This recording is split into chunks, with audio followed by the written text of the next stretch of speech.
Bueno, gracias, es un gusto estar otra vez con ustedes. Estoy un poco nervioso, que es mucha gente. Tengo que hablar de estrategias facilitadoras de aprendizaje significativo. Pero entonces, antes hay que hablar del aprendizaje significativo. Porque todas las estrategias que utilizo están fundamentadas teóricamente. Entonces voy a empezar con el aprendizaje significativo y posteriormente voy a pasar a las estrategias. Empiezo con un organizador previo. Si fuéramos a identificar las corrientes psicológicas que han influenciado las prácticas educativas, yo identificaría 4.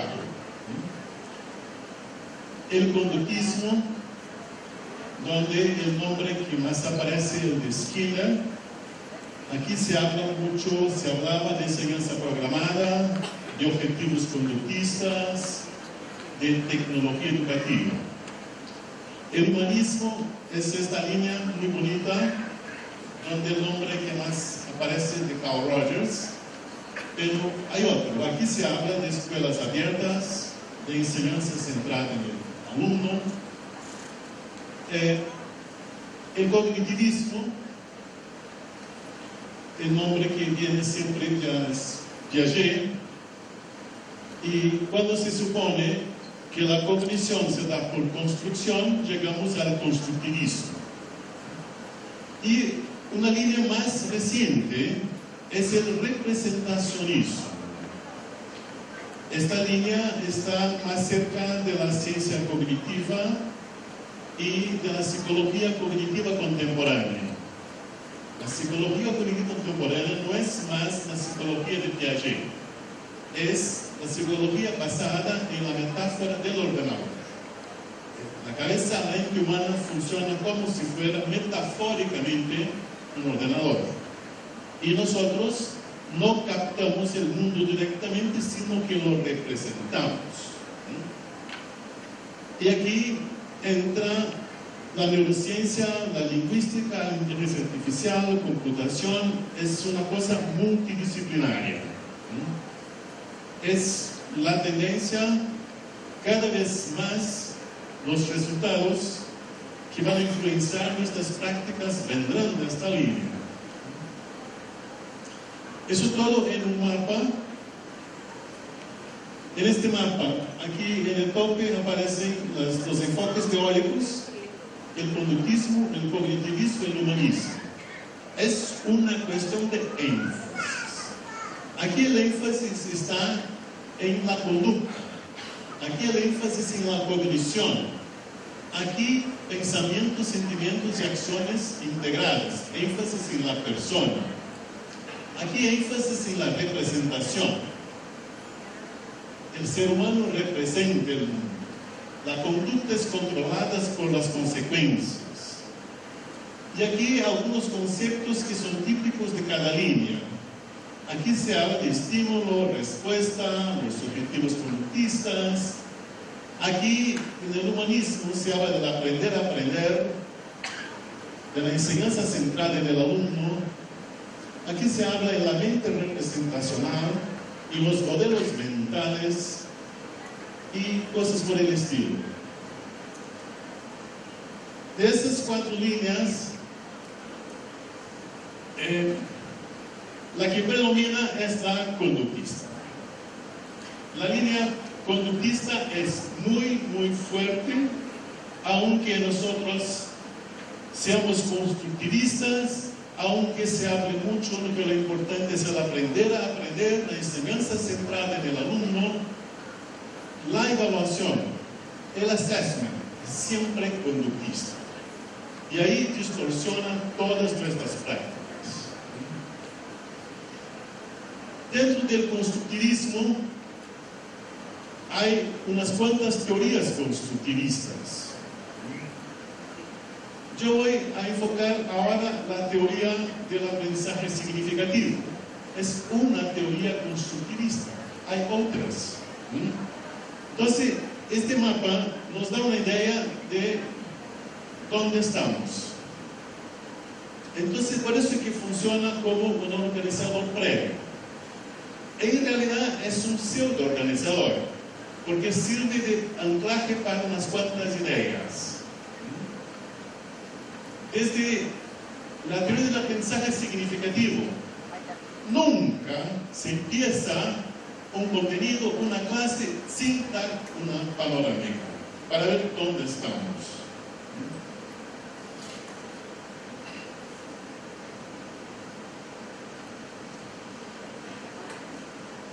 La propuesta original es de Oswald, de los años 60, y esa es la idea central. O sea, si fuera posible aislar una variable, si fuera posible reducir toda la psicología educativa a un solo principio,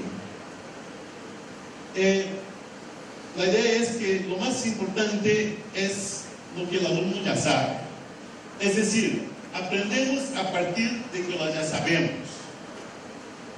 Si fuera posible aislar una variable o la más importante para el aprendizaje que sigue, sería lo que ya tenemos en nuestra estructura cognitiva. Yo no estoy hablando de los prerequisitos conductistas. Estoy hablando de lo que tenemos en la cabeza. Nosotros aprendemos a partir de los conocimientos que ya tenemos. Esos conocimientos pueden ayudar o pueden funcionar como obstáculos epistemológicos también. Pero enseñar sin tener en cuenta mínimamente el conocimiento previo del alumno es ignorar la variable más importante, aisladamente. Hay muchas variables, claro. Entonces, la consecuencia es averigüese y enséñese de acuerdo. Lo que el alumno ya sabe es su estructura cognitiva, son sus representaciones, sus ideas, sus conocimientos previos. Por ejemplo, si me hablo de mapa conceptual como un diagrama, yo voy a utilizar mi concepto de diagrama, que puede ser organigrama, o que puede ser de flujo. Pero el mapa conceptual es un otro tipo de diagrama. Y entonces yo necesito de hacer esa interacción entre conocimientos que tengo y conocimientos nuevos, para dar significado a este nuevo conocimiento y no simplemente considerar como más un tipo de organigrama, en este caso, en este ejemplo, ¿no? Investigar la estructura cognitiva es buscar de alguna manera informaciones sobre el conocimiento previo de los alumnos. Cuando empezamos una asignatura, un curso, hay que ver dónde están los alumnos. Utilizar las primeras clases para eso no es pérdida de tiempo, es ganar tiempo. Y yo no estoy hablando de necesariamente aplicar un pretexto. Estoy hablando de organizar situaciones, crear situaciones en las que los alumnos expongan el conocimiento, sus ideas respecto a ese tema que me interesa. Y enseñarse tomando en cuenta es intentar, por lo menos, tener en cuenta el conocimiento previo de los alumnos y al mismo tiempo utilizar principios facilitadores, estrategias, no sé qué más. Aquí empieza el problema. ¿Por qué? Porque la escuela no está organizada para un currículum que tenga en cuenta el conocimiento previo de los alumnos, excepto la línea conductista. La línea conductista sí, cada cosa tiene su prerequisito y sigue el aprendizaje mecánico. El aprendizaje significativo es el concepto central de la teoría. Aprendizaje significativo, desafortunadamente, es un concepto que se ha trivializado. Cualquier cosa es aprendizaje significativo, y no lo es. Depende fuertemente de la interacción cognitiva entre conocimientos nuevos y previos. Esa es la característica básica. Interacción cognitiva. En esa interacción, el conocimiento nuevo debe relacionarse de manera no arbitraria, o sea, no es con cualquier cosa y no al pie de la letra. Siempre que aprendemos algo de manera significativa, también ponemos significados idiosincrásicos en eso. Y es claro que hay que distinguir entre los significados que son idiosincrásicos y los significados que son aceptados en el contexto de la materia de enseñanza.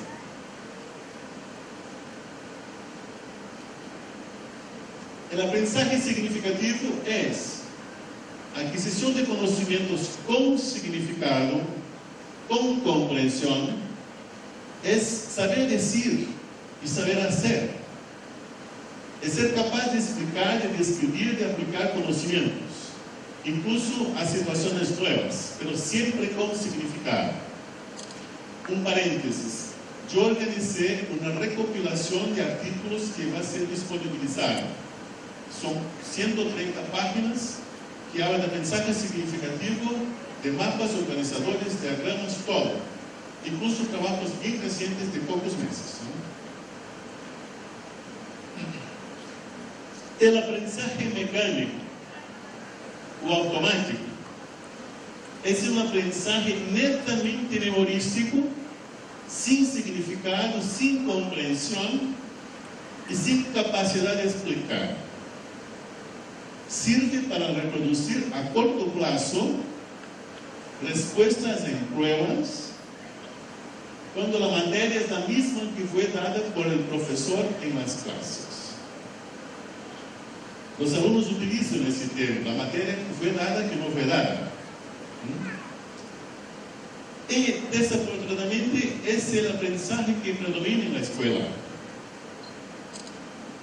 Yo no estoy aquí poniendo culpa en los profesores, yo soy profesor, mucho más que esos 200 artículos que tengo publicado.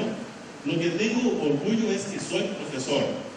Y estoy conmemorando este año 50 años de ser profesor.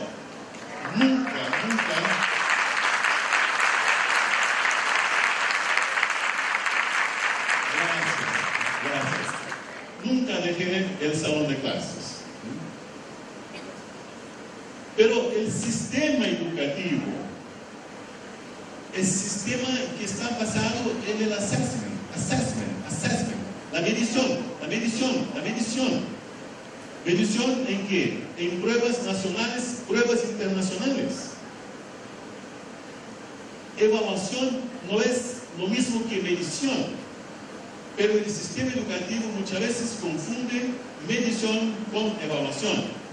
Y nosotros somos presionados, y los países son presionados a tener buenos resultados en pista, buenos resultados no sé qué más, que son mediciones comportamentalistas, conductistas.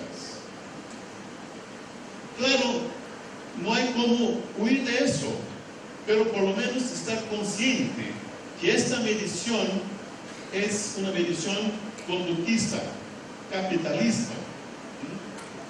Recientemente, hace 2 semanas, yo estaba en un congreso en Italia y había un ponente muy conocido en Estados Unidos, Eric Mazur. Y Eric Mazur utilizó el término silent killer. para el asesino. O sea, es el asesino silencioso. Acaba con todo. Todas las iniciativas de una educación, de aprender a aprender, no sé qué más, el assessment acaba con eso. ¿Por qué? Porque lo que vale es el entrenamiento para las pruebas. En inglés se utiliza el término teaching for testing, teaching for testing, teaching for testing. O sea, enseñanza para el testeo, enseñanza para el test, enseñanza para el test. Pero aprendizaje mecánico y significativo no son una dicotomía. Hay toda una zona intermedia que sería mejor que se apareciera aquí una zona gris, una zona de la progresividad, una zona que el alumno está aprendiendo. Lo malo es que grande parte del sistema educativo queda más ahí en la izquierda y no en la derecha. Las estrategias son mucho más volcadas para una enseñanza memorística, una enseñanza de respuesta correcta. Mientras que un aprendizaje significativo sería una incorporación con significado, con comprensión. Lo importante es, no se trata de una dicotomía. El aprendizaje puede progresivamente pasar al significativo. Y eso ha pasado con los otros profesores. ¿Cuántas cosas hemos aprendido mecánicamente? Y al final fuimos a aprender de manera significativa, ¿cuándo? A la hora de enseñar. Esas son las dos condiciones para un aprendizaje significativo. Los materiales deben ser potencialmente significativos. ¿Y por qué potencialmente? Porque el significado no está en los papeles, ni en los software, nada. El significado está en las personas. Entonces los materiales deben tener significado lógico, deben ser de buena calidad, no sé qué más, pero el alumno debe tener conocimientos previos adecuados. No me sirve para nada tener un libro hermoso, fantástico de física, si mis alumnos no tienen conocimiento básico de matemática o de física para captar los significados que ahí están. Y la segunda condición, que quizás es la más difícil, es la intencionalidad. O sea, el ser humano aprende de manera significativa si quiere. Este es el punto.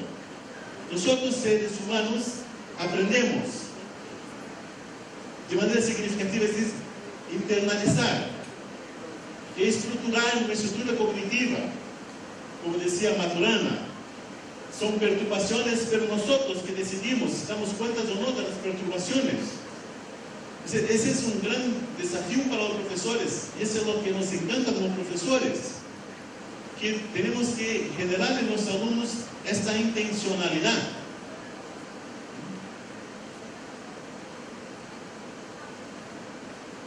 Son las dos condiciones: el conocimiento previo y la intencionalidad. Extremadamente difícil el trabajo nuestro para lidiar con estas dos condiciones.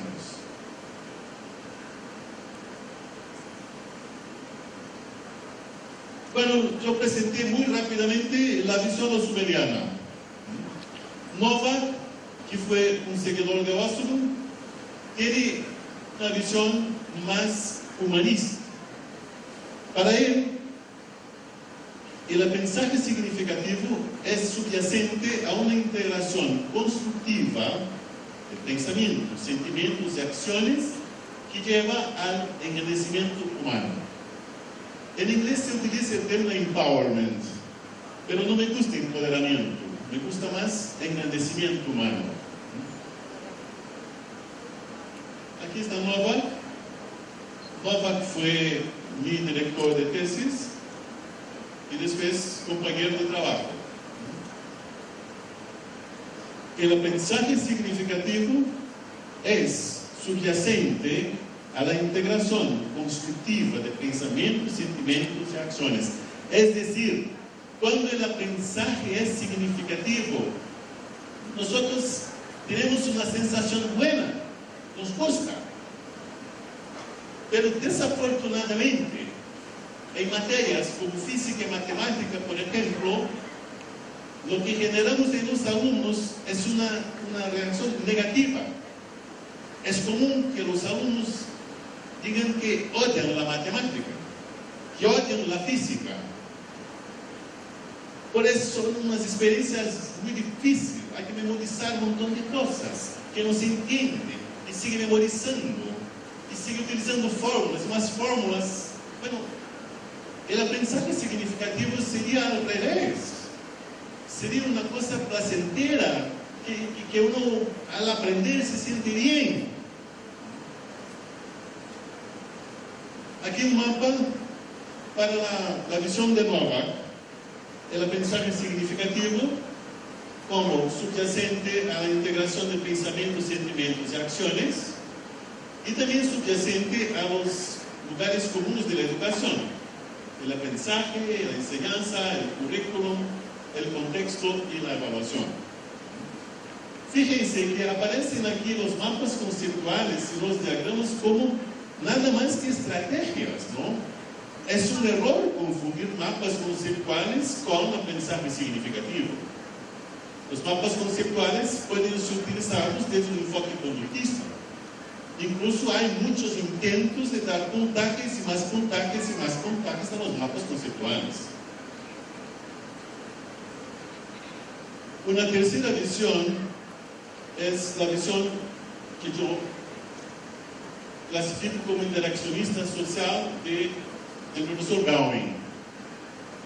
Es muy parecida con la visión vygotskiana, pero no hay referencia al trabajo de Vygotsky y al trabajo de Gowing.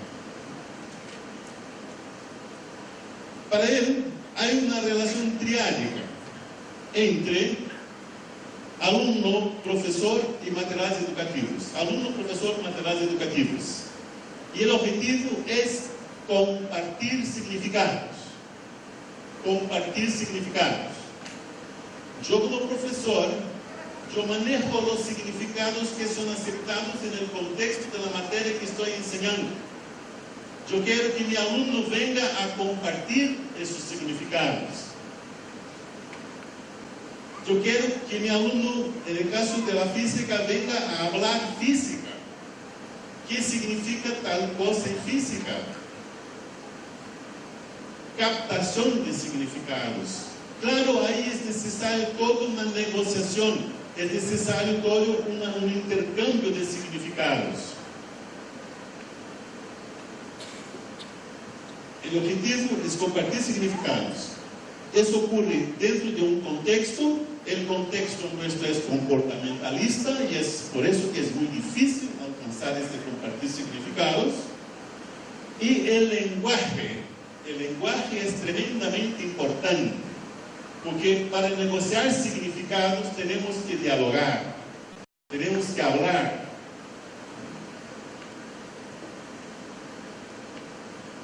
El producto de la relación entre profesor, materiales y alumnos es el compartir significados. La enseñanza se consuma cuando el significado del material que el alumno capta es el significado que el profesor pretende que ese material tenga para el alumno y que es el significado aceptado en el contexto de la materia de enseñanza. Si yo soy profesor de una lengua, yo quiero que mi alumno aprenda a hablar esta lengua. Yo no puedo decir, cuando yo enseñé, el alumno no aprendió. Eso no existe. Solo hay enseñanza cuando hay aprendizaje.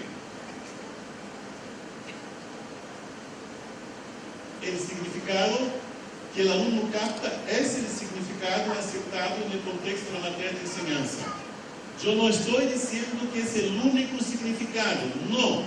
Yo quiero que mi alumno capte el significado para un símbolo dentro de la materia de enseñanza. Fuera de la materia hay otros significados. Por eso hay que negociar significados. ¿Cuáles son los significados aceptados en la materia? ¿Cuáles son los significados que están fuera? Por ejemplo, tomemos el caso de la cuántica. La cuántica hay de todo. Hay terapia cuántica, hay crema cuántica, no sé qué más. Sí, hay crema cuántica también.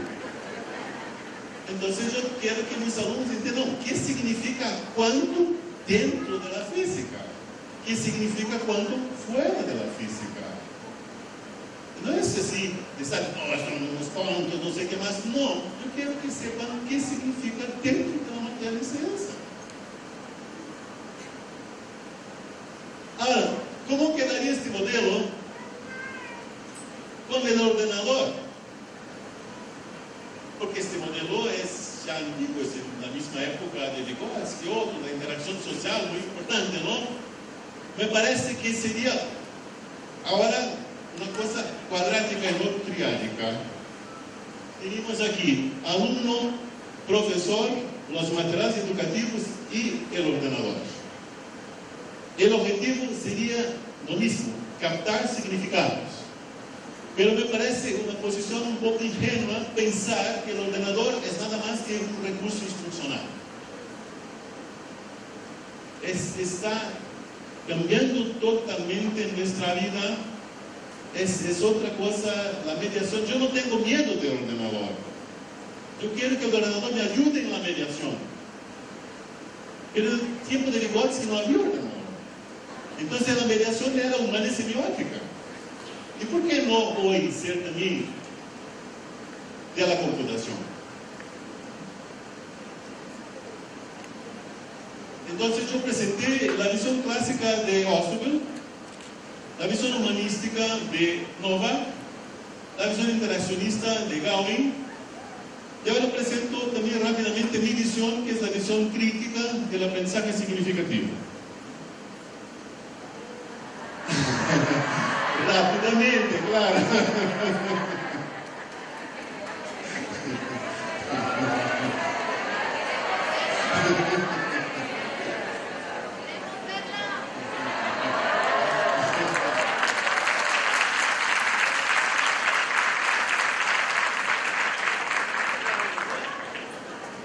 Bueno, yo era muy conductista en los años 70. Yo daba clases de análisis experimental de la conducta en varios países latinoamericanos. Me acuerdo que una vez en Guatemala, Honduras, Venezuela, yo dando clases de análisis experimental de la conducta. Era muy conductista. Yo traje a Brasil el Plan Keller, por ejemplo, que era una metodología conductista. Pero en Estados Unidos, no sé si conocen este libro del andar del borracho, entonces con al azar, ¿no? Yo estaba en un seminario de una persona llamada Novak, en un departamento de física dura. Y este señor me habla de una cosa llamada aprendizaje significativo. Y ahí cambió mi vida. Porque yo me di cuenta de que aunque yo era considerado muy buen profesor, yo era conductista y estimulaba el aprendizaje mecánico. ¿Y por qué no el aprendizaje significativo? Entonces yo pasé varios años con el tema de aprendizaje significativo. Pero después de también tener bastante lectura de Postman, me gusta mucho el trabajo de Postman, y de otros autores, yo pensé, pero ¿por qué no un aprendizaje significativo, pero con criticidad? El brasileño Freire, por ejemplo, ya lo decía hace muchos años, ¿no? ¿Qué significa eso? Significa captar los significados, aprender de manera significativa, pero no aceptar pasivamente todo. Yo puedo entender una teoría física, pero ¿por qué no me pregunto, ¿y esa es la única teoría? ¿No hay otras teorías? ¿Esa teoría está acabada o puede cambiar? Eso es la criticidad.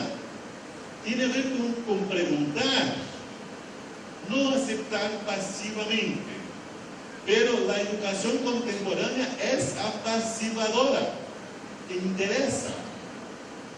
Desde los primeros cursos de ideas conductistas del siglo XIX, que sigue esta idea de apaciguadora, la educación.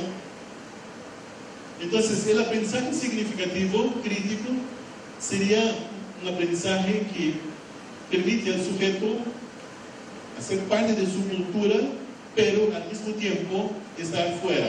Es una perspectiva antropológica, ¿no? Yo estoy en esa sociedad altamente capitalista y consumista, es mi sociedad, pero al mismo tiempo yo puedo ser crítico de esa sociedad.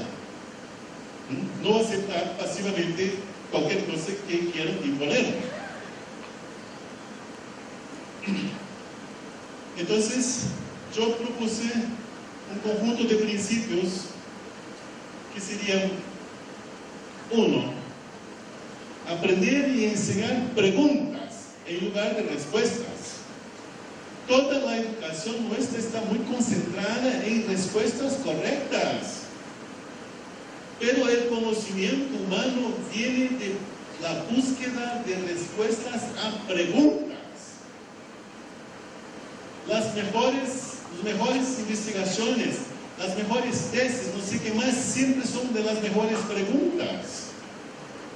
El conocimiento que nosotros profesores estamos enseñando a los alumnos es resultado de la búsqueda de respuestas a preguntas. Entonces, ¿por qué no enseñar al alumno a preguntar también? Pero la cultura nuestra es de enseñar las respuestas. ¿Por qué no hacer las dos cosas? Enseñar las respuestas y también enseñar a preguntar o enseñar a dudar. Esta respuesta es la única, esta respuesta es final, es definitiva. Eso no existe. No hay respuestas definitivas. Pero sí tenemos buenas respuestas. Pero vamos a buscar las mejores. Aprender a partir de distintos materiales educativos. Aquí aparece como el principio de la no centralidad del texto, o el principio del abandono del texto. Ojo, eso es metafórico. Claro que los libros de texto son importantes, pero tener un libro de texto como si fuera una Biblia, eso no es educar, eso es entrenar. Hoy, con internet, con no sé qué más, ¿por qué? ¿Por qué utilizar solamente una manera de enseñar, un único recurso instruccional? ¿Por qué no diversificar? ¿Por qué no ver cómo el mismo tema es tratado por otro autor? En física la situación es tan fea que hay asignaturas que no tienen ni nombre. Se dice, yo hice tal autor, yo hice el Jackson, yo hice el Goldstein. ¿Qué es eso? Es un curso de electromagnetismo, pero no se habla de electromagnetismo, se habla del autor nada más. Por favor, eso no es educación científica. Esa es una cosa anticientífica. Y eso es lo que recientemente Carl Whelan dijo en la Science. La enseñanza universitaria es más que ineficaz, es anticientífica. Aprender que somos perceptores y representadores del mundo. El principio del aprendiz como perceptor y como representador. Esa es la visión contemporánea. Nosotros no somos receptores, nosotros somos perceptores y representadores. En esta conferencia también está pasando eso. Ustedes son perceptores y están representando en su cabeza lo que está siendo presentado. Representando positivamente, negativamente, no importa, pero están haciendo representaciones. Si es que están interesados. Aprender que el lenguaje está totalmente involucrado en todos los intentos humanos de percibir la realidad. El rol del lenguaje, de cómo nos comunicamos, utilizamos el español, el portugués, el inglés, pero nos comunicamos. El diálogo es fundamental en una educación volcada en el mensaje significativo. Y entonces el lenguaje es muy importante. Si el lenguaje es con liberales, si el lenguaje es con indeterminaciones, imaginen ustedes, yo tengo un problema en mis alumnos, rueda de física, utilizando un lenguaje con indeterminaciones, con ambigüedades. Nunca el alumno será capaz de hacer un modelo mental necesario para dar cuenta del problema.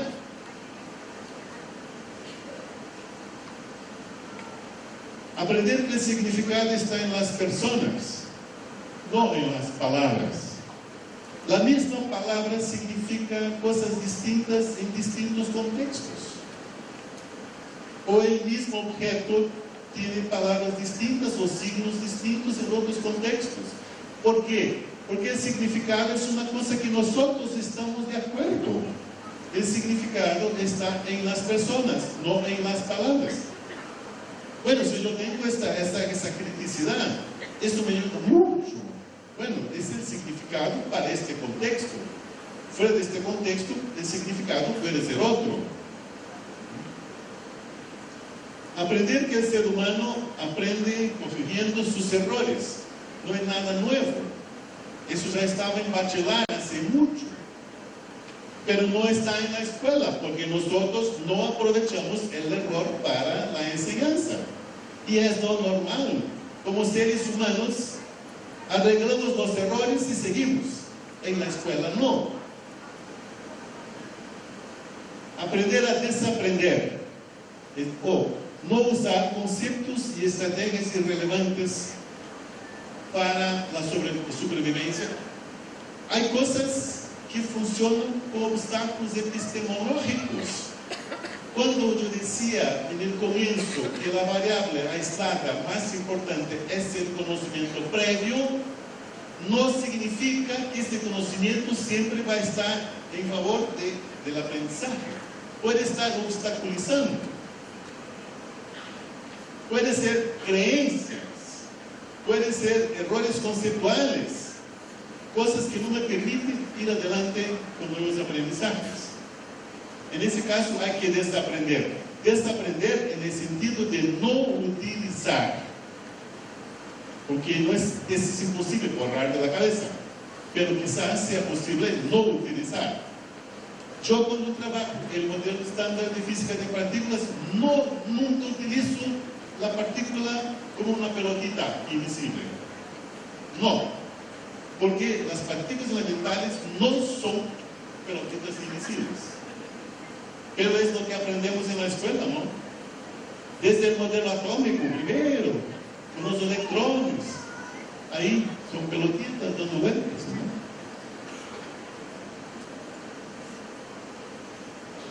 ¿no? Aprender que las preguntas son instrumentos de percepción y que las definiciones, las metáforas son instrumentos para pensar.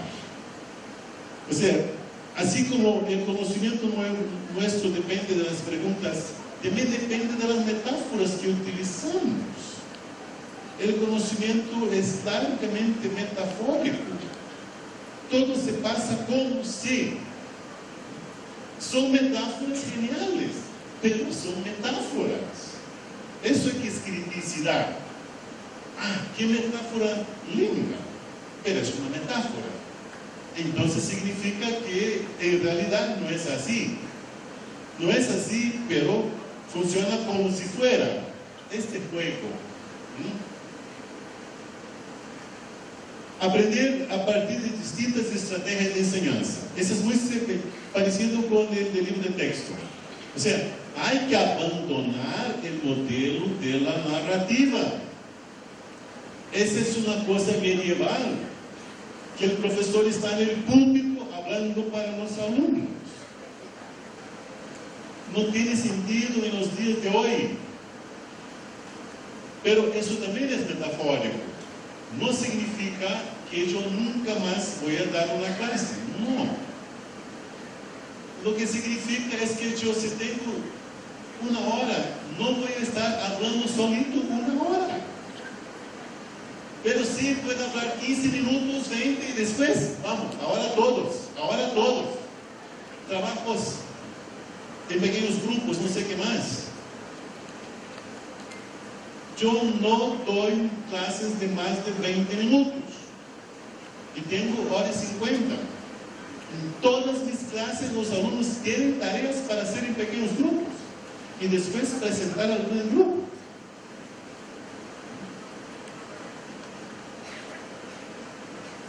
Eso significa el abandono de la pizarra, abandono de la narrativa.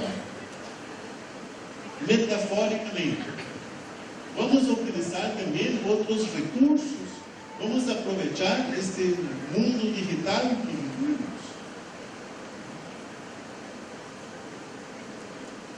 Bueno, ahora pasemos a hablar un poco de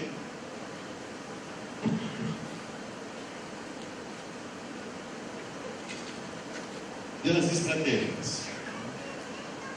Yo utilicé esos 40 minutos por ahí para retomar el tema del aprendizaje significativo desde varias perspectivas. Y el tema de la conferencia es bastante claro que son estrategias facilitadoras, no sé qué más, ¿no? Ninguna de esas estrategias es mágica. Lo más importante, de mi manera de ver, es tener aprendizaje significativo como una filosofía. Yo quiero que mis alumnos aprendan con significado. No quiero que sean simplemente repetidores de cosas sin significado. Organizadores previos.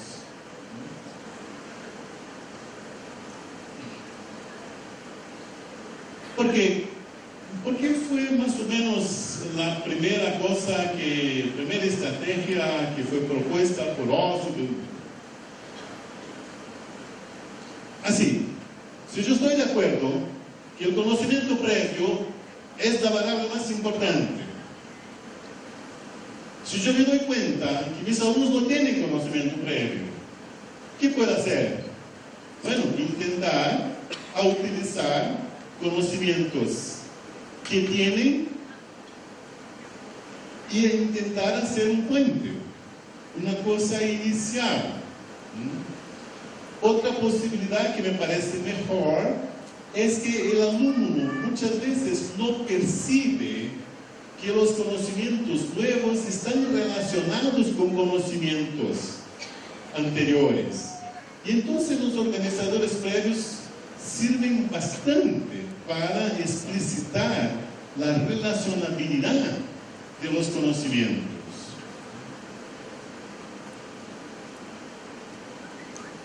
Son materiales introductorios presentados antes del material de aprendizaje.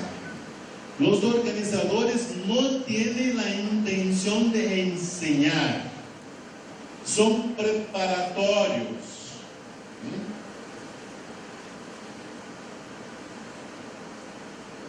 Aquí está, para explicitar la relación que existe entre los conocimientos nuevos y los que la aprendida tiene, pero no percibe que están relacionados. Los organizadores previos no son resúmenes, no son simplemente algunas comparaciones introductorias. No hay una definición muy rigurosa de qué es un organizador, pero es un material instruccional preparatorio para lo que sigue. Voy a presentar ahora unos ejemplos de... Creo que el primer ejemplo es este de Oswald, que se trataba de enseñar a los alumnos las propiedades metalúrgicas del acero carbón. Esa es la tarea de aprendizaje. Entonces, ¿qué hicieron? Antes, una discusión general sobre ligas metálicas. ¿Qué son ligas metálicas? ¿Para qué sirven? No sé qué más, no sé qué más. Bien, y entonces, ahora sí, vamos a trabajar un tipo que es el acero carbón. Claro, había grupo control, grupo testigo, no sé qué más. Otro ejemplo es, se trataba de enseñar unos conceptos del budismo con un grupo de alumnos. Entonces, antes de entrar en este tema, trataron de retomar unos principios claves del cristianismo. Otro ejemplo, se trataba de enseñar la idea clave del conductismo, que la conducta es controlada por las consecuencias. ¿A quién? A un grupo de alumnos de física. Entonces, el profesor de psicología utilizó un péndulo para medir el brillo del péndulo, la frecuencia, no sé qué más. O sea, depende de cómo cambiaba la masa, el comprimento, no sé qué más, se podía cambiar la frecuencia del péndulo. Así como se puede cambiar la conducta a partir de las consecuencias. Es aquí un ejemplo en que se comparaba, la tarea era enseñar el sistema circulatorio. Antes se trabajó un sistema de ríos, que era conocido de los alumnos. O sea, en vez de entrar directamente en el circulatorio, retoman un conocimiento previo que es familiar a los alumnos.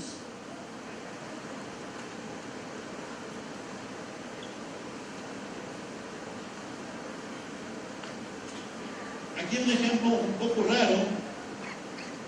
Se trataba de enseñar 4 características de 4 países imaginarios.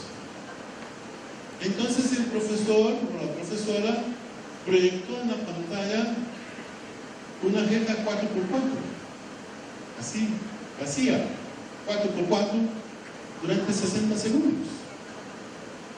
Y según ellos, facilitó el aprendizaje o el recuerdo de las 4 características de los 4 países, porque por estar 4x4, así. Y eso fue el organizador previo. Me parece un poco raro, pero está en la literatura. Ya ese es más reciente, trabajo de mis alumnas que están haciendo farmacia, pero tomaron un curso de aprendizaje conmigo. Esta, por ejemplo, era, el organizador previo era la mayonesa, preparar mayonesa. ¿Por qué?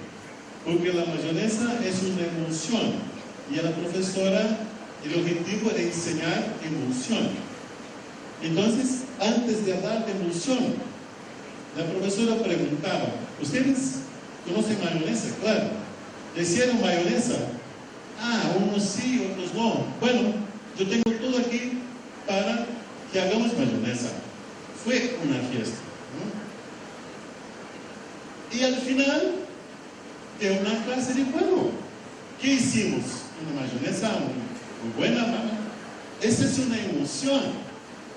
Y las emociones son muy importantes en farmacia y ahora vamos a trabajar emociones, ¿no?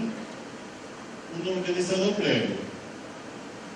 Otro organizador previo era la opinión de los alumnos respecto a...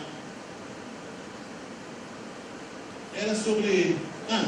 por ejemplo, cuando se habla de Ferrari, Sony, Brastemp, Nike, ¿cuál es la principal referencia? Es de calidad.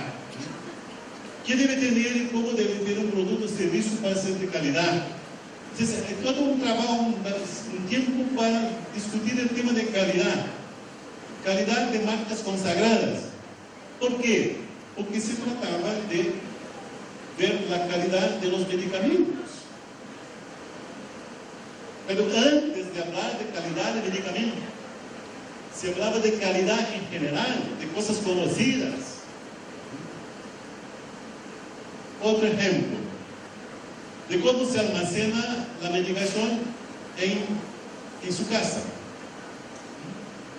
El tema era un curso en farmacia y el almacenamiento de medicaciones es muy importante. Pero antes de enseñar cómo se almacenan las cosas, la profe preguntaba: ¿cómo almacenan ustedes las medicaciones en sus casas. Eso sería el organizador breve. Ese es interesante porque el objetivo era enseñar el concepto de taxonomía. ¿Y qué hizo la profe? Trajo una caja con botones de varios tamaños, varios materiales. Y la tarea era, vamos a organizar esos botones. ¿Organizar cómo, profe? ¿Cómo quieren ustedes? Por tamaño, por material, por función. Bueno, otra vez, fue una cosa muy interesante. Y al final dijo la profe, bueno, ¿qué hicieron ustedes? Una taxonomía de botones. Y ahora vamos a trabajar el tema taxonomía, que es muy importante dentro de nuestro contexto.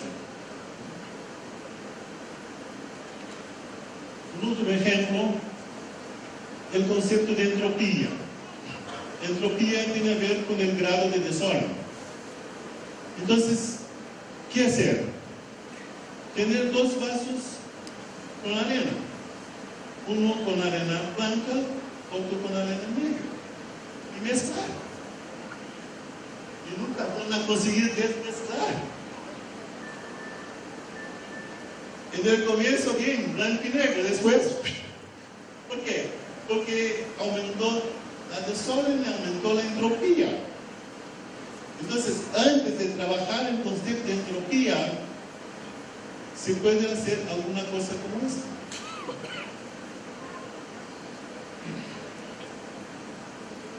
Y los mapas conceptuales.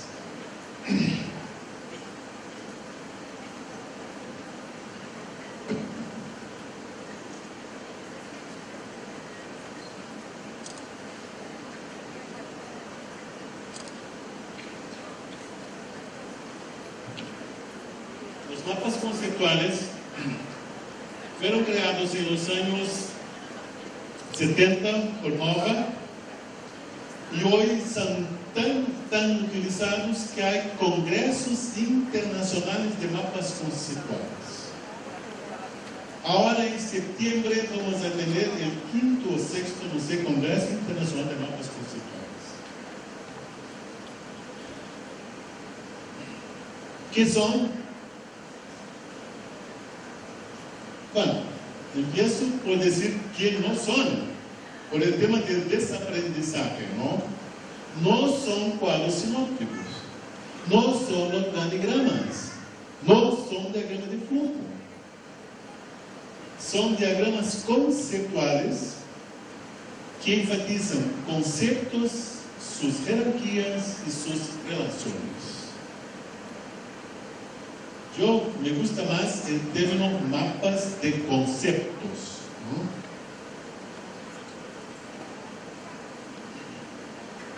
De manera un poco más específica, los mapas conceptuales son diagramas jerárquicos.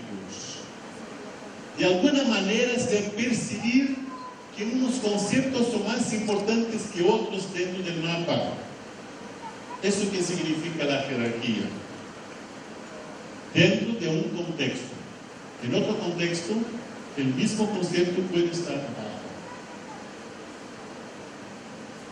Fueron creados en los años 70 por Novak en Cornell, con sus estudiantes de posgrado, para analizar transcripciones de entrevistas clínicas.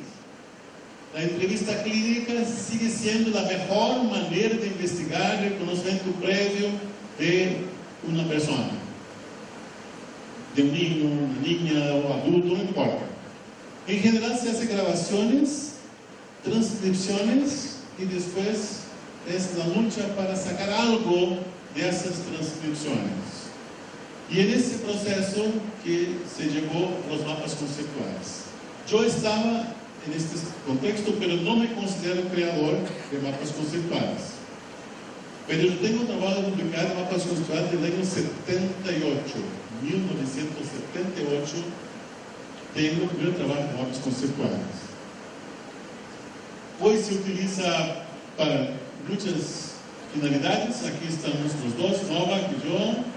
Aquí otra vez, en algún curso de mapas conceptuales, y aquí en un congreso de mapas. La base teórica es la teoría del mensaje significativo. Un nuevo concepto que interactúa con un conocimiento, un concepto que ya tengo, que sería el subsumidor. En ese proceso, los dos cambian.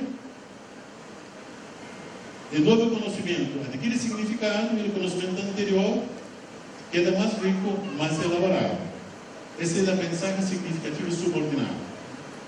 Claro, hay un periodo de retención que se puede separar y al final lo que queda es el subsumidor. O sea, hay un proceso de obliteración. Hay un olvido, pero es un olvido con un residuo. El conocimiento quedó dentro del subsumidor. Dos procesos muy importantes en el mensaje significativo son la diferenciación progresiva y la reconciliación integradora. Esos son procesos cognitivos. Nosotros cuando aprendemos vamos diferenciando las cosas. Pero si diferenciamos indefinidamente, al final nada tiene a ver con nada. Todo separado. Entonces tenemos que integrar. Pero si integramos, al final nada se distingue de nada. Entonces son las dos cosas que hacemos en la cabeza: diferenciación progresiva, reconciliación integradora, integrativa. Si esos son procesos cognitivos, ¿por qué no utilizarlos como procesos en la enseñanza? Y ahí encajan los mapas conceptuales, porque la diferenciación progresiva sería así: los conceptos generales más incluyentes en el tope, los conceptos específicos en la base y aquí una parte intermedia. Pero hay que ir al revés también. No es solamente diferenciar, hay que integrar. Entonces las flechas más gordas son la diferenciación progresiva, las más débiles la reconciliación integradora. ¿Para qué sirven los mapas conceptuales? Bueno, puede ser para la enseñanza, para la evaluación, para el análisis del contenido curricular, ese es el modelito original, el modelo original. A mí no me gusta porque parece mucho con el organigrama. Voy a presentarles rápidamente unos cuantos ejemplos de mapas conceptuales. Ese es un ejemplo muy antiguo del año 77, que se parece mucho con un organigrama. Ahí están las fuerzas gravitatorias, electromagnética, nuclear, ese es más contemporáneo. Es un mapa para partículas elementales. Lo que me falta ahora es encajar el bosón de Higgs aquí. Pues ya está desactualizado el mapa este. Pero aquí están todas las partículas, ¿verdad? Y es así. Es como que es un mapeo de un contenido. Pero este ya es distinto. Trabajo de nuestras profesoras sobre la revolución industrial. Empieza con el maquinismo, ¿verdad? Aquí otro para este material. Aquí un mapa para novela. La novela tiene forma y contenido y un montón de cosas más. Este para poesía, para célula, reacciones químicas. Ese aparece unos rectángulos y unos balones. Hay que explicar por qué son distintos. El mapa siempre tiene que ser explicado. Y ahí sí, el alumno va a explicar el mapa, externaliza la comprensión. Lo más bonito de los mapas es explicarlo.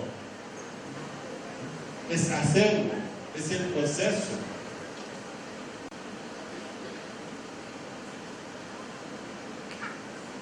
Ahora, unos ejemplos que serían mapas hechos por alumnos. Aquí, por ejemplo, el mapa hecho por el alumno en el comienzo, en el medio del curso y al final. Aquí se percibe que hay cosas desconectadas, pero al final sí, el alumno integró otra vez. Esos son 3 mapas de otro alumno. Aquí, interesante es que el alumno hizo el mapa y lo explicó. La consigna era hacer el mapa conceptual y explicarlo con sus palabras. Lo que está con estas nubecitas fueron agregados después, con la conversación con el profesor. El mapa conceptual es muy interesante para negociar, para discutir.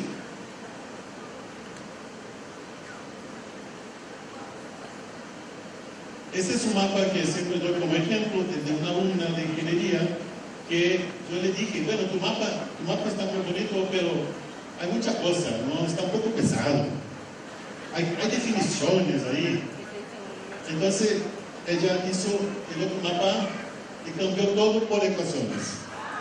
Y ahora sí, no se entiende nada. No se entiende nada más.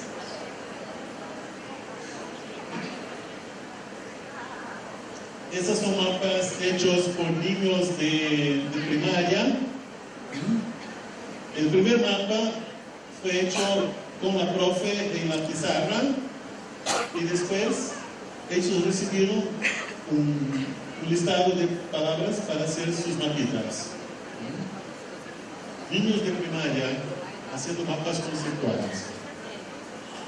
Eso también es después de una clase sobre Australia, ¿no?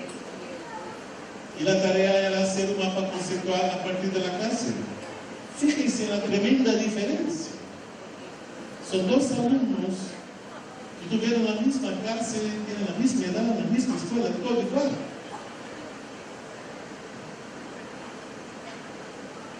Ese es un mapa sobre un libro. Después de leer el libro, en el curso de literatura, hicieron un mapa conceptual. Rip Winkle, en la historia de un sujeto que pasó 20 años en las montañas y después volvió a la ciudad. Pero un otro alumno me hace este mapa. Es el mismo curso, el mismo libro, la misma profe. Fíjense la información que te da el mapa. Diferencias increíbles o no tanto. ¿Por qué? Porque ese tiene RIP aquí en el centro y ¿dónde está RIP? Aquí. Sí, aparentemente distintos. Pero si empezamos a negociar, incluso podemos llegar a un mapa conjunto. Eso es lo importante, la negociación, el diálogo. Un mapa para una poesía, un montón de mapas. Aquí, para el contenido curricular, es muy interesante, antes de dar un curso, hacer un mapa conceptual de todo el contenido. ¿Por qué? Porque ahí sabemos cuáles son los puntos más importantes. Ahí sabemos dónde ponemos más tiempo. Ahí sabemos cuáles son las cosas que pueden ser más en passant. Aquí está claro que el concepto central está, incluso aquí yo puse unas ecuaciones, pero no importa. Ese es un mapa para química. Ese es un mapa de un contenido interdisciplinar. Bueno, creo que llega de mapas. Mapa para Blancanieves. Porque para empezar el tema, ¿no? Primera vez que haces un mapa, mejor que haga un mapa de una cosa que sea bastante conocida.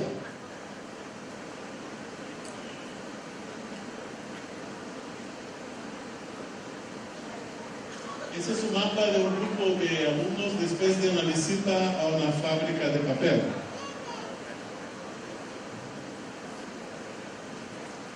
Aquí hicieron un mapa de una parte del Principito antes de hacer mapas en geometría.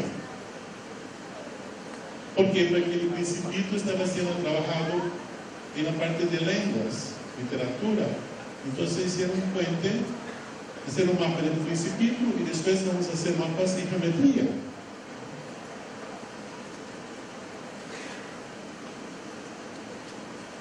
Ese es el mapa que presenté antes de la teoría de Nova.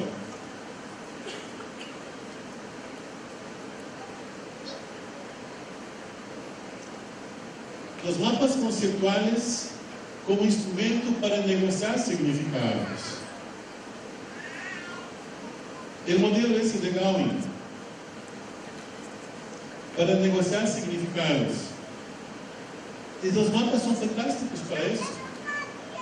Pero los mapas deben ser hechos en pequeños grupos y después deben ser presentados para todos aquí. Es importante que los alumnos discutan, que negocien los mapas conceptuales, que se pongan de acuerdo o en desacuerdo. A veces el alumno llega acá, profe, ese es el mapa del grupo, pero no es mi mapa, porque yo no estoy de acuerdo con tal cosa. A mí me parece fantástico ese tipo de reacción. Eso sí es participación. El objetivo siempre es compartir significados. Ese es el software Synapse Tools.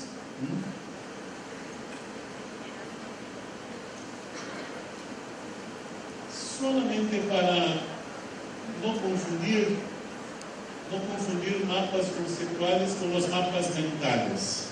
Los mapas mentales están hoy muy de moda, ¿no? Pero hay una diferencia clave. Los mapas mentales son libres. Uno pone lo que quiere, mientras que un mapa conceptual debe respetar las relaciones aceptadas en el contexto de la materia de enseñanza. Ahora, puede ser interesante empezar con un mapa mental para ver dónde están los alumnos y progresivamente pasar a mapas conceptuales. Ahora, otro instrumento que es la V epistemológica, la V heurística o el diagrama V. Es un instrumento para desempaquetar contenidos. Ese empezó con 5 preguntas. ¿Por qué? El profesor percibió que los alumnos tenían mucha dificultad para trabajar artículos. En un curso de posgrado no se trabaja con un libro de texto, se trabaja con artículos. ¿Por qué? Porque el conocimiento más reciente está en los artículos. Pero un artículo es una cosa muy empaquetada. Entonces, Gowing propuso así: bueno, por favor, contesten 5 preguntas. ¿Cuál es la cuestión foco, la cuestión clave del trabajo? Segunda, ¿cuáles son los conceptos clave con la base teórica? Tercer punto, ¿cuál es la metodología en el sentido de cuáles fueron los pasos?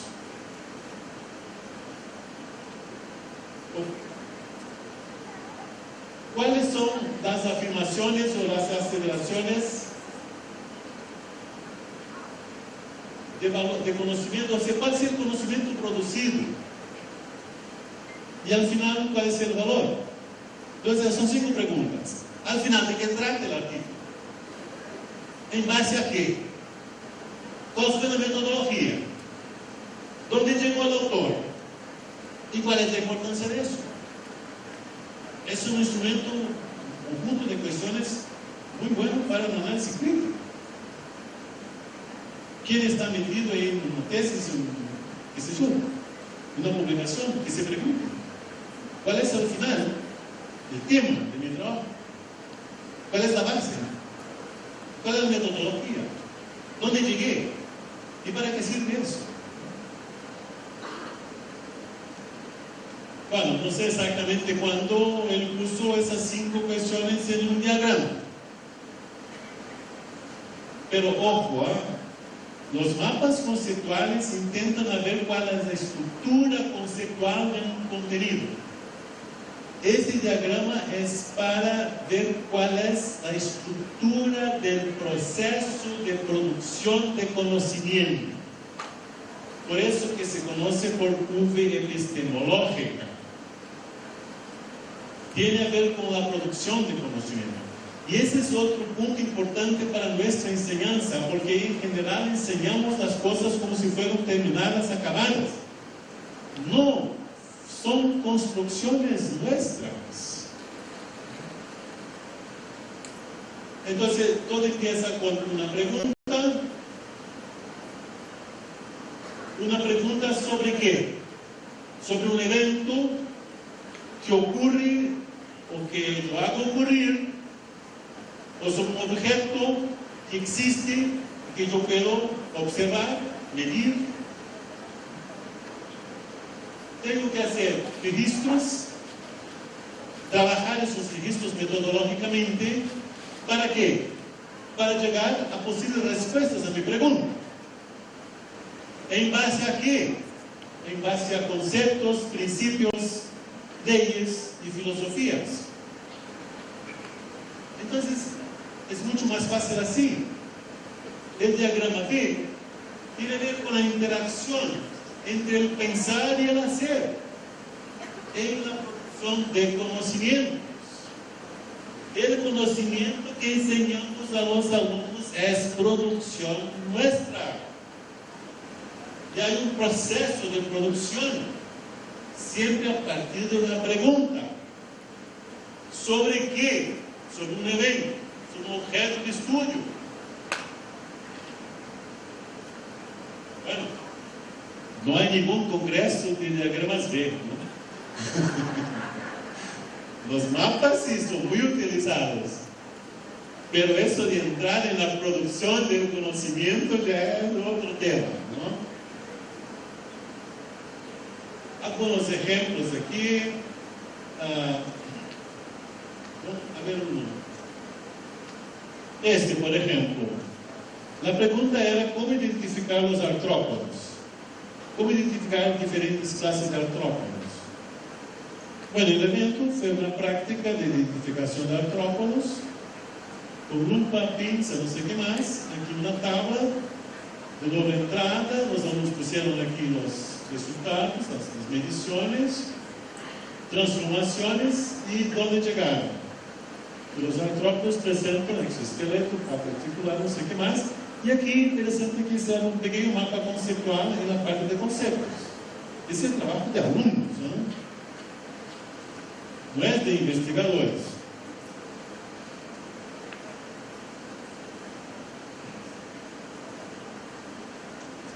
Es básicamente eso, ¿no?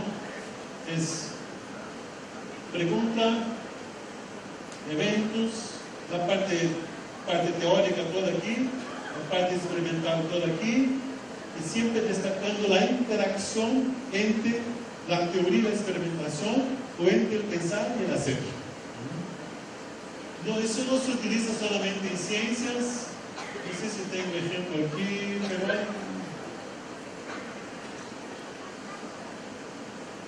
esos son todos en ciencias, pero hay otros.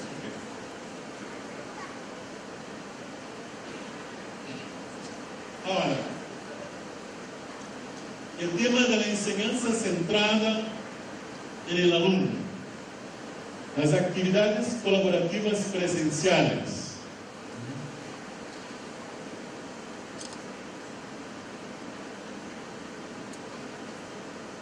La enseñanza centrada en el alumno es caracterizada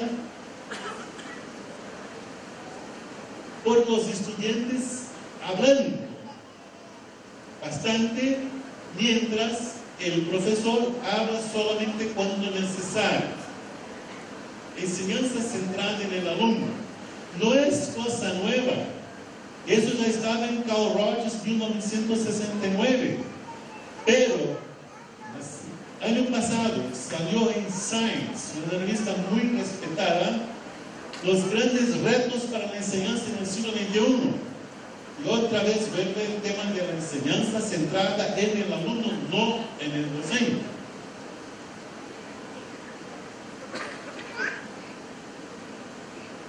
Dejar que los alumnos hablen implica el uso de estrategias que favorecen la interacción, la discusión, la negociación de significados, la presentación oral del producto de actividades colaborativas para todo el grupo, con apertura para criticidad. Es así, dar tareas a los alumnos para que hagan en pequeños grupos que sí, 2, 3, 4. Después, cada grupo viene acá y presenta el resultado al grande grupo. El grande grupo critica y los alumnos pueden rehacer la tarea. El resultado final no es tan importante. Importante es la interacción, la discusión entre los alumnos. Es una cosa apasionante, los alumnos se enganchan, pero depende, claro, depende. Estamos en una cultura que cualquier cosa que hagan los alumnos debe valer puntos. Entonces, las tareas, estas también valen puntos. Yo trabajo así. Yo doy un curso donde hay 3 evaluaciones. Y hay como que 24 tareas. Y el puntaje final es la mitad en las 3 pruebas y la otra mitad en todas las tareas. Es un juego abierto. Yo digo a mis alumnos, si ustedes participan de todas las tareas, ustedes están casi garantizada la aprobación. Y son tareas que ellos pueden rehacer, participan. Se utiliza también alguna cosa de Moodle, internet y no sé qué más. Pero esas son las actividades colaborativas. El alumno debe ser activo y no pasivo. No es cosa nueva, pero es cosa reciente que otra vez se insiste en una enseñanza en el siglo XXI, enseñanza en 2014. Debe haber más y más participación del alumno. Recibir la información del profesor acríticamente no lleva a un aprendizaje significativo crítico.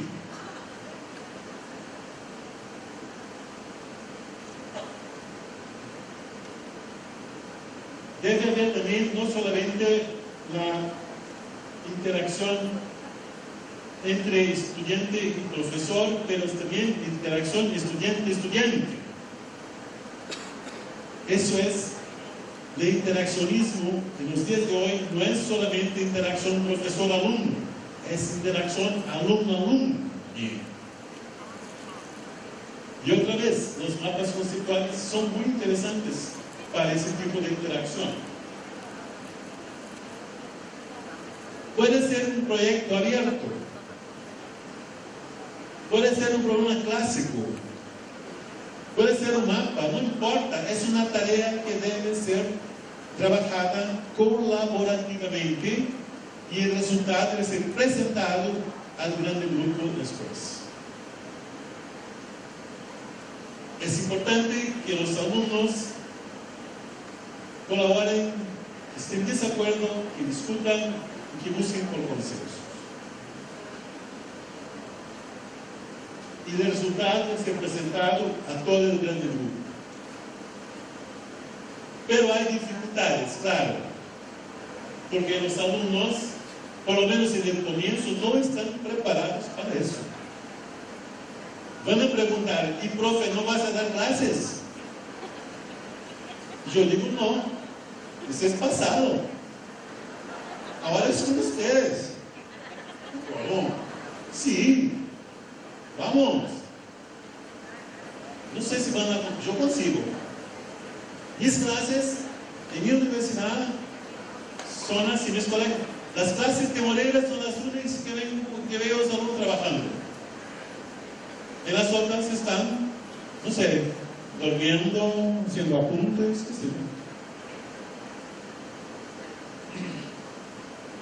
El diálogo es tremendamente importante. Los profesores no deben quedar hablando, mientras que los estudiantes hacen apuntes, o tienen sueños, o bueno, duermen.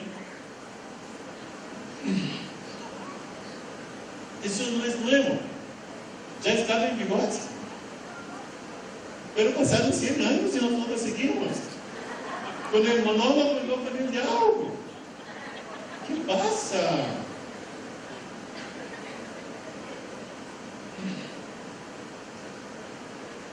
El papel del profesor. ¿Sí? Las situaciones propuestas a los alumnos deben ser hechas colaborativamente. Ahí está el rol del teacher, del profesor. Es el profesor que elige las situaciones. Somos nosotros que proponemos las situaciones y nosotros que hacemos la mediación con los alumnos mientras ellos intentan resolver las situaciones. El rol del profesor es más importante en esta tarea que en la clase magistral.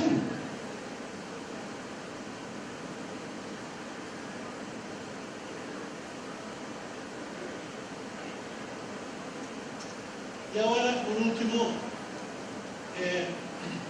lo que estoy trabajando, que serían las unidades de enseñanza potencialmente significativas.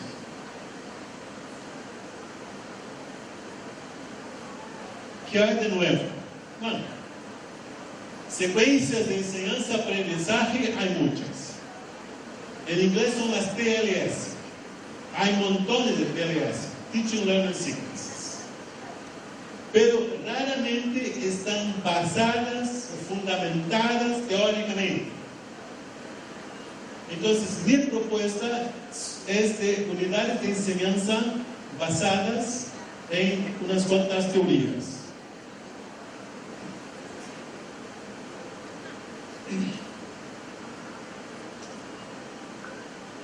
Bueno, podemos pasar eso.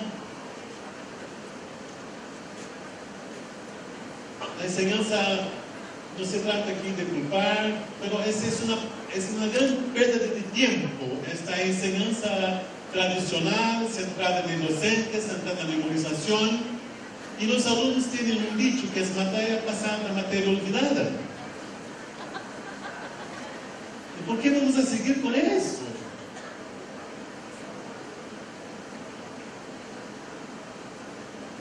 Entonces, con la intención de contribuir para una alternativa, yo estoy proponiendo estas unidades de enseñanza potencialmente significativas. El objetivo es desarrollar unidades de enseñanza para un cierto conocimiento declarativo procedimental. Hay que definir qué conocimiento, qué quiero trabajar. Y la filosofía es que eso hay enseñanza cuando hay aprendizaje. Y este aprendizaje debe ser significativo. El marco teórico, bueno, toda la teoría que hemos visto, la teoría del aprendizaje significativo, la teoría de Vygotsky, la teoría de los campos conceptuales y la teoría de modelos mentales y la del aprendizaje significativo crítico. Toda la secuencia está basada en estas teorías. Esta es la diferencia. Una secuencia de enseñanza-aprendizaje basada en teorías. No es una cosa al azar. Todo está pensado. Aquí una serie de principios. El conocimiento previo, la palabra más importante. es el alumno quien decide si quiere aprender significativamente o no. Bueno, eso podemos pasar porque ya yo hablé bastante, no hablé tanto de modelos mentales, pero es importante tener en cuenta que si la situación es nueva, el primer paso para resolverla es construir un modelo mental en la memoria de trabajo.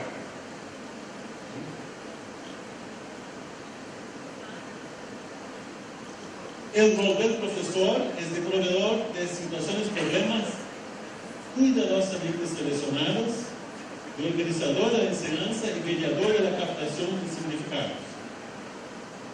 La evaluación debe ser realizada en términos de búsqueda de evidencias. El aprendizaje significativo es progresivo.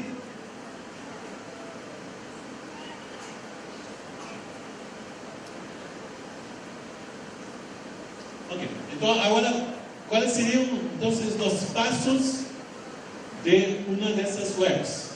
Primero, hay que definir cuál es el tema. Que sea declarativo, procedimental, bueno, hay que definir cuál es el tema. Hay que pensar cuáles serían las situaciones iniciales. Puede ser un cuestionario, puede ser un mapa conceptual. Cualquier cosa que lleve al alumno a exteriorizar el conocimiento que tiene respecto al tema. Ahora, proponer situaciones, problemas todavía introductorias, pero son situaciones que deben ser trabajadas. Eso puede ser a través de problemas clásicos, puede ser cualquier cosa, menos aplicación rutinaria de algún algoritmo.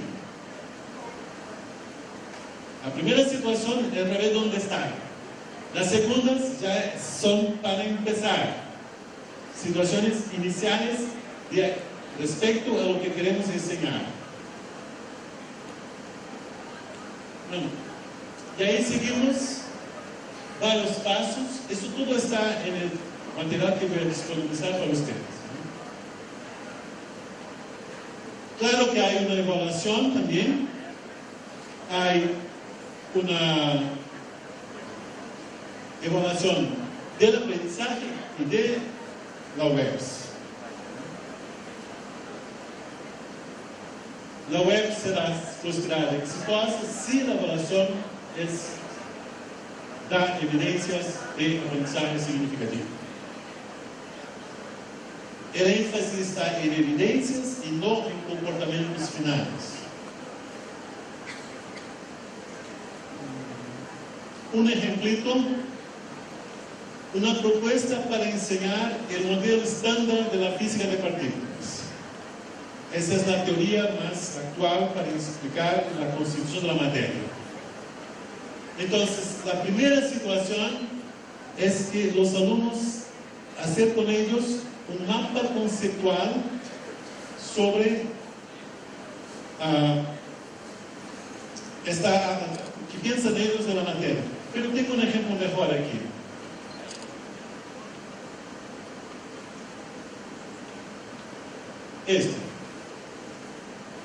Para la propuesta de enseñar tópicos de cuántica en secundaria. Aquí está claramente cuáles son los conceptos: cuantización, incertidumbre, efecto cuántico, estado y superposición de estados. Primera cosa, hacer un mapa mental. ¿Qué hacemos? Damos una hoja en blanco así escrito cuántica, y los alumnos escriben alrededor lo que quieren, cualquier cosa que tenga que ver con cuántica y según su cabeza. Puede incluso dibujar cosas si quieren. Y al final de esta clase van a oír una música que habla de cuántica.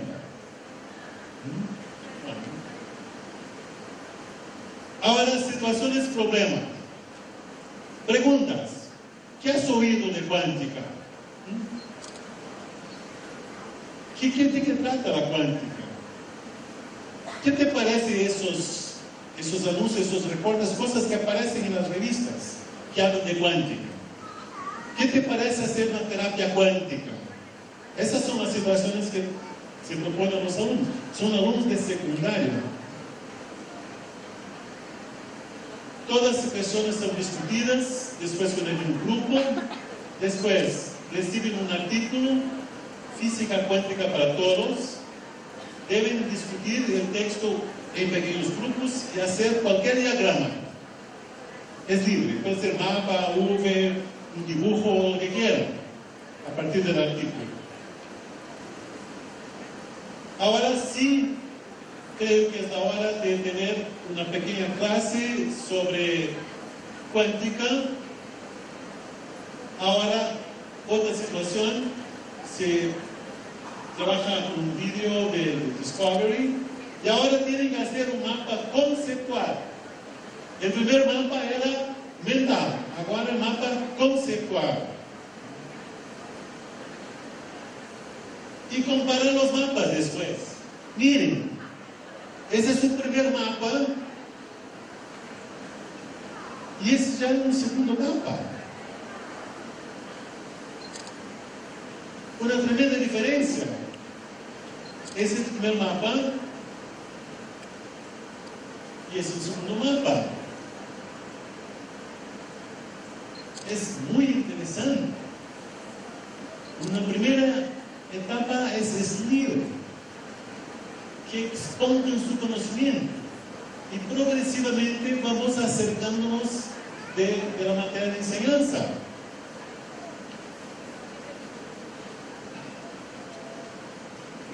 Una tarea, ellos tenían que hacer un pequeño periódico con unos pequeños artículos, viñetas, claro que con la mediación de la profesora, y después hicieron una exposición en toda la escuela de estos periódicos sobre cuántica. Imaginen ustedes, estudiantes de secundaria, haciendo pequeños periódicos, cosas exponiendo en la escuela.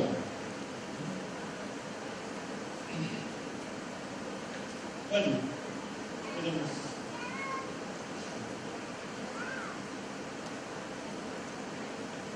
Un total de 16 horas de clase, una experiencia muy interesante, que enseñar cuántica en secundaria, eso no existe. Y fue una sorpresa porque pasados el semestre siguiente, los otros alumnos preguntaban a la profe, y profe, ¿cuándo vas a dar cuántica para nosotros?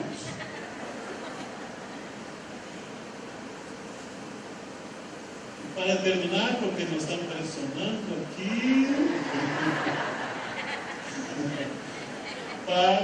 voy a dejar un mensaje para ustedes.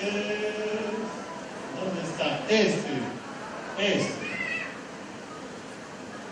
Ese es un artículo, un editorial que salió en Science de una profesora de la Facultad de Educación de Stanford, que es una facultad de educación muy conocida, muy reconocida en el mundo.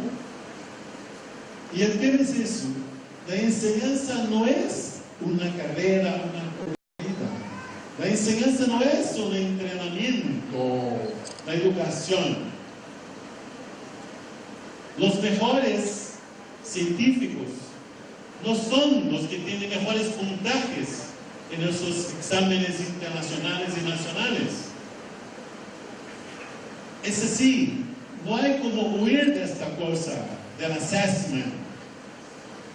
Pero a veces podemos compatibilizar con otros enfoques que tengan el objetivo de un aprendizaje significativo. Tener un buen puntaje en PISA no tiene nada que ver con aprendizaje significativo. Yo no estoy diciendo que las cuestiones de PISA no involucran aprendizaje significativo. No, es que los alumnos son entrenados para dar las respuestas. Y ahí el significado está fuera. Ese es el problema de los tests nacionales e internacionales, es que los alumnos son entrenados. Es el teaching for testing. Eso sí que deberemos ser encontra educadores como nosotros.